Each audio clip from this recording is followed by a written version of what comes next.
If your Harbor Breeze ceiling fan remote is not responding, there are several steps you can take to troubleshoot the issue. This tutorial outlines the most common fixes.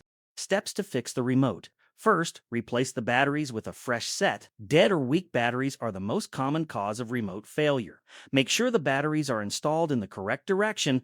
If the remote still does not work, inspect the battery contacts inside the remote. If you see white or green corrosion, gently clean the contacts with a cotton swab and rubbing alcohol. Let them dry, then test the remote again.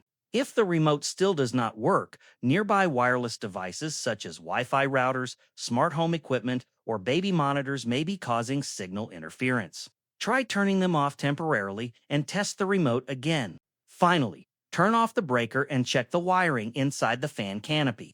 Make sure all wire nuts are secure and no wires are loose. If everything looks fine but the remote still does not work, the receiver inside the fan may need to be replaced.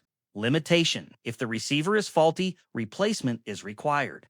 This troubleshooting is best suited for common issues like dead batteries, loss of sync, or signal interference. If this tutorial helped you, please like and subscribe for more guides.